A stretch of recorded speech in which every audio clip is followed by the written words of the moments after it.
नमस्कार, हम अभिषेक भोजपुरिया।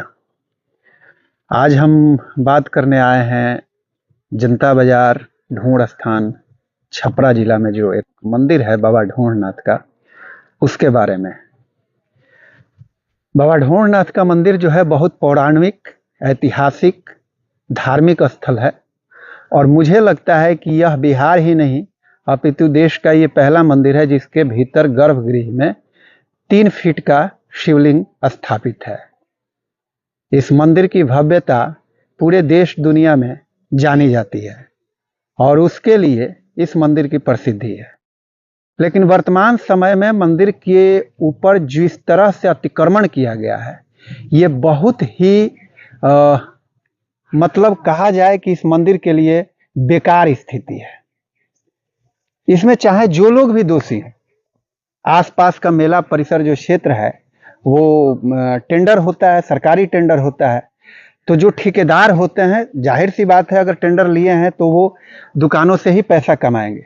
परंतु इसका अर्थ ये नहीं हुआ कि मंदिर कैंपस में मंदिर के जो भव्यता, जो शोभा बढ़ाने वाला जगह है, उस पर कब्जा कर लिया जाए।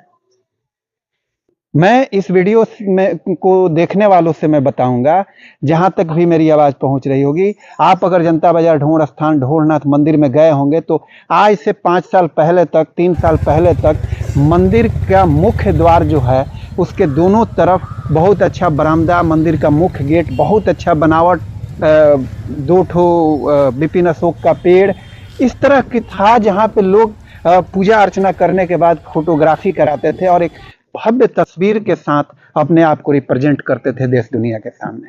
लेकिन वर्तमान में दोनों तरफ बंडमरू, मुझे कहने में आपको बुरा लग सकता है, बंडमरू के जैसा दोनों तरफ दुकानदार बैठ गए हैं, तिरपाल टांग दिया गया है और उसमें सामान बेचा जा रहा है। मंदिर कैसा है, क्या है, नहीं है, बाहर से कुछ नहीं दिखाई दे रहा है। ऐसा लग रहा है जैसे अतिक्रमण करके कब्जा कर लिया गया, बरंडा से लेकर के और सारी चीजें। अब मैं दूसरी पॉइंट पे आ रहा हूं, जो अभी हाल फिलहाल में मैं कल इस स्थिति को देखा। मंदिर कमेटी का निर्णय है कि मेला कमेटी का निर्णय है कि किसी नेता, विधायक, मंत्री, सांसद का निर्णय है, मैं नहीं जानता। मैं उसके तह तक भी जाऊंगा, फिलहाल अपनी बात रख रहा हूं। मैंने कल देखा कि वहां पे शेड लग रहा है मंदिर के मुख्य द्वार से लेकर के और प्रवेश द्वार जो सड़क है वहां तक, दुर्गा मंदिर के समक्ष। बहुत बड़े स्थल पे नहीं है जहां पे रोज हजारों और लाखों की भीड़ होती है, जहां पे लोग कतार में खड़ा होकर के घंटों लाइन लग करके पूजा करते हैं। साल में ये स्थिति 2 बार उत्पन्न होती, सावन में और फागुन में, महाशिवरात्रि के अवसर पे।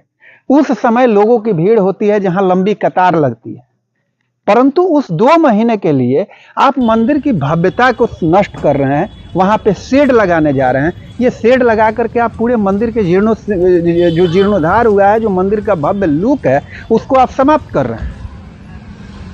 उस शेड के चलते बगल में स्थित दुर्गा मंदिर का भी जो एक भव्य लुक है, जो बाहरी आवरण है, उसको भी आप नष्ट कर रहे हैं। ये किस मानसिकता के तहत आप कमेटी में आप लोग 4 लोग बैठ करके निर्णय ले रहे हैं? क्या आम जनता से आपने इस पर पूछा? देवादिदेव महादेव हैं, उस पर आवाज उठाना मेरा बनता है। मैं ये आवाज उठा रहा हूं, अगर मेरी आवाज पहुंच रही है मंदिर कमेटी पे और मंदिर के लोगों के, आसपास के लोगों से मैं कहूंगा कि इस पर अति शीघ्र निर्णय लें और इस कम से कम शेड और मुख्य द्वार पर बैठे दोनों दुकानदारों को आप वहां से हटवाएं। अगर मंदिर में आप चाहते हैं कि इसकी भव्यता बनी रहे और देश दुनिया और दूर दराज से लोग आकर के इस मंदिर की के पूजा अर्चना के साथ साथ बाहरी और हमारे बाजार और हमारे मंदिर की प्रसिद्धि बनी रहे, तो इसके लिए आपको यह कठोर निर्णय लेना होगा। कहां गया आप? एक पॉइंट की बात मैं बता रहा हूं। आज से 2-3 साल पहले तक इस मंदिर पर प्रत्येक दिन कम से कम 12, 15, 20 शादियां होती थी और आसपास में 150-200 गाड़ियां लगी रहती थी शादी विवाह करने आने वालों की, जिसके चलते आसपास के व्यवसायी, दुकानदार, सबको फायदा होता था। क्या आपने यह निर्णय कभी यह सोचने की कोशिश की कि वो सारे लोग कहां गए जो मंदिर में आते थे शादी करने के लिए? जबकि वही महेंद्र मंदिर की स्थिति आज भी उसी तरह भीड़ होता है, उसी तरह शादी विवाह और सारी चीजें हो रही है। इस पर आपने कभी विचार नहीं किया कि हम वो क्या खो दिए? जो लोग यहाँ पे आते थे शादी विवाह करने, आपके इसी अतिक्रमण और इसी सारी चीजों के चलते वो सारे लोग शिफ्ट कर गए नैनी मंदिर के तरफ, तो कोई लोग महेंदार, तो कहीं कहीं और, मतलब दूसरी दूसरी जगह शिफ्ट कर गए। और आपका ढूंढ स्थान बाबा ढूंढनाथ का मंदिर जो है वो धीरे धीरे पूर्ववत अवस्था में चले जा रहा है, जैसे 2000 से पहले हुआ करता था पुरानी अवस्था में, उस अवस्था में चले जा रहा है।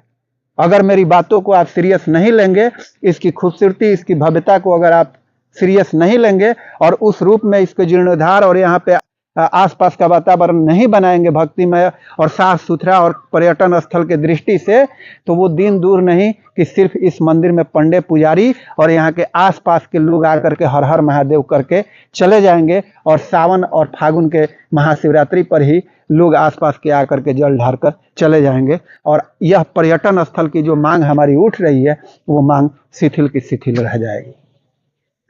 मिलते हैं अगले वीडियो में, फिर किसी मुद्दे पर बात करेंगे। तब तक के लिए दीजिए मुझे ये इजाज़त। अगर मेरे वीडियो पे नया है तो पेज को लाइक करें और चैनल को सब्सक्राइब करके शेयर भी कर दें। धन्यवाद।